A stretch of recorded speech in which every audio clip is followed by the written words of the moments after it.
Ok les frères, trade recap du 5 février. Aujourd'hui j'ai pris deux trades, je me suis fait SL. J'ai perdu moins 600 je crois, un peu plus de moins de 600. Je sais pourquoi j'ai pris ces trades là, je sais ce que j'aurais pu faire de mieux. Voilà, ouais. Moins 780, moins 680, excusez-moi. En gros moins 700. Je sais ce que j'aurais pu faire de mieux et je sais quel trade j'aurais dû prendre et quel trade j'aurais pas dû prendre. Alors pour moi, pour la journée, j'étais baissier tout simplement parce que regardez, autant sur l'IS que sur le Nasdaq, mais en gros, je vais expliquer pourquoi j'ai pris un trade à la baisse et un trade à la hausse. Premièrement, qu'est-ce qu'on voit? On voit en une heure ici le lot de la session de Londres, on voit le lot de la session de New York qui avait été créé hier. On avait un haut ici de la session Asiat et le haut le Daily High d'hier. Du coup, pour moi, si on sweepait ça et qu'on commençait à faire une réaction baissière, et ben forcément j'allais prendre une baisse, donc un short, que ce soit pareil sur le Nasdaq ou sur le S&P.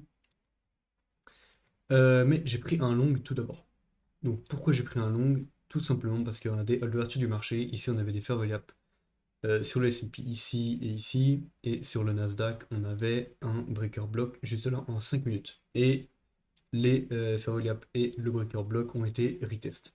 Donc à partir d'ici, voilà, si on suit pleine liquidité, juste là. Donc le haut de la session asiatique n'était pas encore touché sur le Nasdaq, mais par contre sur le S&P, on l'a touché. Et à partir de là, je me suis dit, ok, si on garde un order flow qui est haussier, et ben, je vais plus regarder pour un long. Parce que ça fait 2 jours que ça fait ça. Donc aujourd'hui, je me dis, ok, si l'order flow il est encore bullish, je vais prendre plus un long. Et en soi, ça va pas louper. Simplement, ce que j'ai fait, c'est que j'ai attendu de voir s'il y avait des confluences. On va dans le breaker block, on revient là. Ici, on break la structure et sur cette bougie-là, on revient dans cet order block. En gros, si vous voulez, merde. En gros, si vous voulez, ça pour moi, je considère comme un order block. Donc on est revenu dedans avec ça. Et donc j'ai pris une première position juste là, tac, comme ça.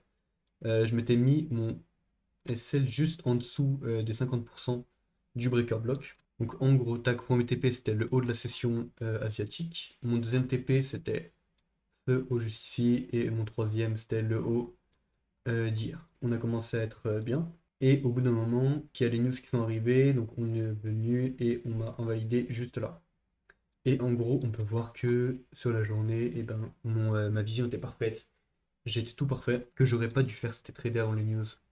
Ça, si, en fait, je me suis dit, je peux trader avant les news si j'ai un bon setup. Et en vrai, le setup était bon, mais pas fou non plus. Genre, j'aurais préféré qu'il y aurait eu un fair value gap ou quelque chose comme ça.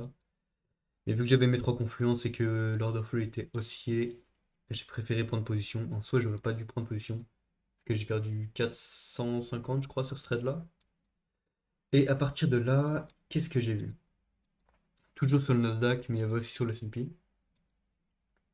Donc tac, on a les news et là en 5 minutes, si je me trompe pas, voilà, on a liquidity sweep, on avait un fair value juste là, tout là, en haut. Cette bougie là, on voit le fair value et on la retest. Donc moi je me suis dit ok, c'est parfait, on a déjà retest sur le S&P juste là avec la candle des news et on a fait une grosse impulsion baissière. Pour moi, on peut venir chercher le lot de la session de Londres et le lot de la session Asiat. Non, juste le lot de la session de Londres. Donc en gros, j'aurais pu faire un 3,46. Mais voilà, le prix est revenu me SL juste là. J'avais mis mon TP là, enfin mon SL là. Et en soi, je me suis fait SL, donc voilà. J'ai fait ouais, moins 700 en gros.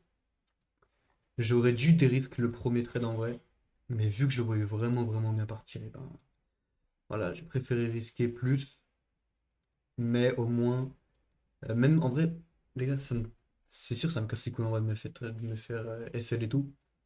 Mais ce qu'il faut que je me dise, c'est que j'avais la bonne vision en soi.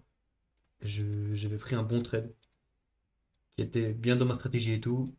Même lui en vrai, lui, franchement, ce trade-là, il était vraiment parfait dans ma stratégie. Juste, voilà, le marché a préféré monter. Dans le sens, mon premier trade, il était bien. Juste en soi, j'aurais dû le prendre plus tard. J'aurais dû attendre les news. Et on peut voir que là, après les news, on a fait donc le fair value plat.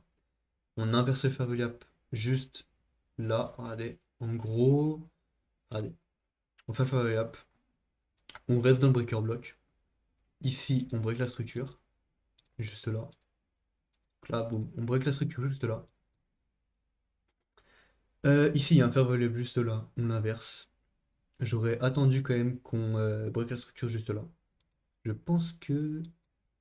Voilà, on avait break la structure en 5 minutes là. Et ici, on break la structure. Mais j'aurais pas attendu de break la structure en 5 minutes. Ce que j'aurais fait moi, c'est qu'avec ce gros mouvement là, on crée un order block. Donc j'aurais attendu qu'on dépasse ce mouvement là, qu'on fasse ce mouvement là à la hausse, qu'on inverse ce gros fair value gap juste là, et qu'on revienne dans l'order block. Ce qu'on a fait parfaitement. Donc ça c'est un order block, et juste là on a un breaker block. Donc voilà, en soi ça aurait été franchement un trade de fou.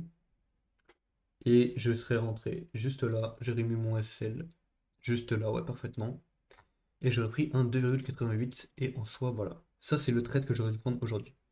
Il aurait été vraiment parfait, les frères. Malheureusement, j'avais déjà tradé. Je mens pas, je voulais pas risquer plus aujourd'hui. Même si c'était vraiment un très beau trade. Voilà, je voulais pas trader plus aujourd'hui. J'ai déjà perdu 600, 700 balles. Voilà, je vais pas risquer plus, je vais suivre mes règles. De toute façon, il y a des opportunités toujours. Et là, regardez, je fais combien? 48 958. Donc ça, j'avoue, c'est chaud.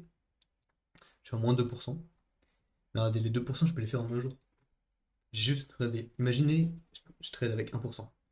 Je fais un 1 pour toi, un pour 3. Boum, je fais 1500. Ça veut dire que je suis déjà à break-even et je suis à plus 1%. Donc en soi, ça va. En 1 à 2 trades, je peux largement me refaire. Mais voilà. Les erreurs à retenir aujourd'hui, c'est quoi? C'est ne pas trader avant les services ISM PMI.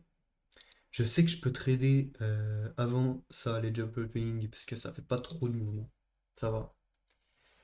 Et les indices PMI manufacturiers, ça va. Mais voilà. Non, encore job opening, je pense, c'est mieux de trader avant.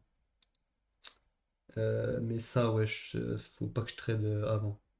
Les services ISM PMI, j'ai remarqué en général, c'est plutôt hardcore. Donc voilà, maintenant je sais que je ne traderai plus jamais avant les services PMI. Et voilà les frères, je vous mens pas, c'est tout ce que je vais dire aujourd'hui. Retenez bien ça.